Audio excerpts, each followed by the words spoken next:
So today's freak out, I just walked past a dude who didn't have his mask on. And as soon as I walked past him, that's when he decided to have his little coughing and sneezing fit. Just hacking and coughing and Funny. I think I was far enough away from him, but even still, just the fact that that shit happened right as I walked past him. Fucking shit. Like, I'm super fucking serious. I'm worried. I'm thinking about that shit now. Like, that motherfucker was just like... And I just think about life, because he was really just sitting there, had been sitting there the entire time. And it's like the moment that I walk past is when he starts hacking and coughing and sneezing and shit. I am really distraught right now. Like, I'm really just sitting here thinking about it. Like, that motherfucker like really coughed and sneezed with force as I walked past him.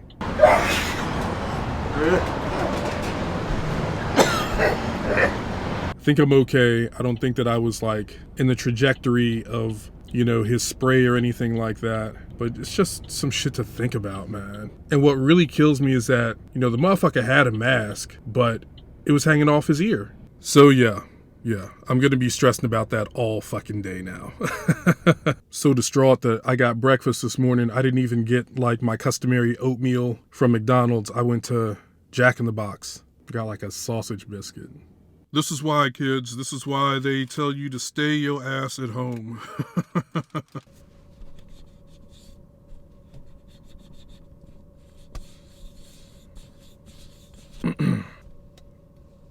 So I took my walk. When I was finished, I stopped at Jamba Juice. Still highly aggravated though.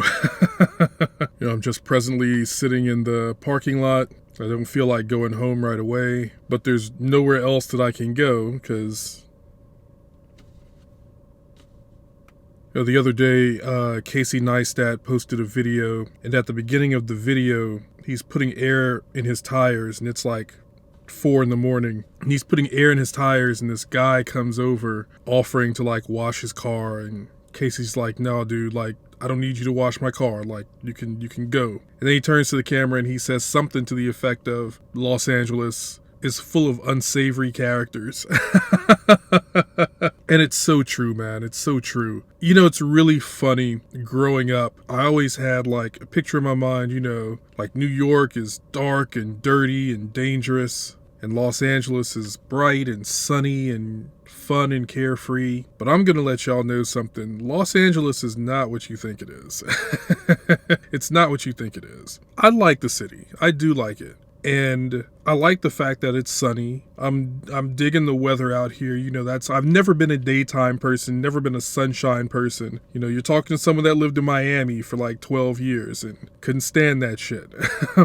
But I do like it out here. But it's very true. Los Angeles is very grimy. There are a shit ton of unsavory characters out here. It's surprisingly dirty. I should have listened to my friend Casey. She told me, she was just like, no, LA is dirty. I was like, LA's not dirty. You know, I mean, sure, there have to be dirty parts. You know, every city has dirty parts, but you know, no, overwhelmingly, Los Angeles is just a dirty, nasty ass city filled with dirty, nasty ass people.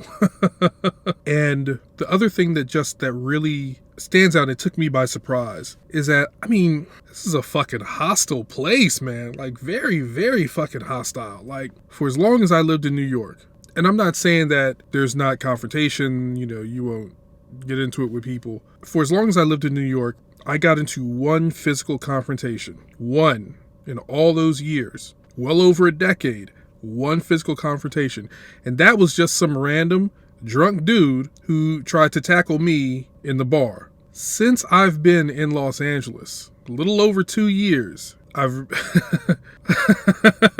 been in a couple of confrontations with people. And then there have been just like a few other instances where it's just like the aggravation. It's just like, folks, what the fuck are you doing? I say all this to say, Los Angeles, it really trips me out that there's so much hostility. There's so much, I guess, like anger. I thought coming out here, people were going to be chill because, you know, everyone smokes weed and everyone's laid back. But it's really, you know, I've never felt more on edge living somewhere. I've never felt more like Like, I really gotta, like, watch my back, or I really just gotta kind of, like, be careful, like, how I move. It's just really strange to me. And I felt it before, like, the pandemic and everything. It's just kind of like, God damn, like, really? And don't get it twisted. There are good people here. Everyone is not an asshole. There are good people here. And I'm counting both like the native Angelinos as well as like transplants. There are good people here. And if you are fortunate enough to find your tribe, you'll be good money. You'll have a great experience. But there's also like a large number of assholes here.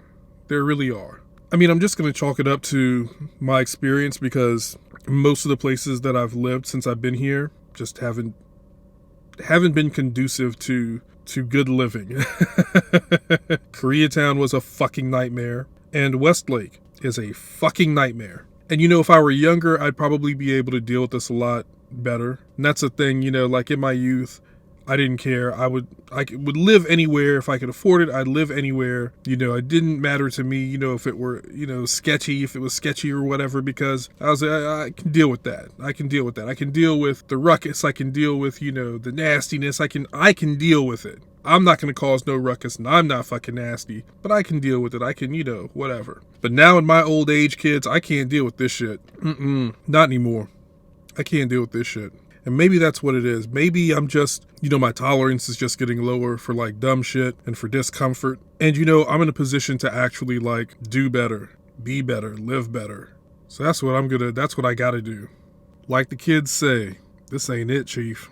This is not it at all, Chief.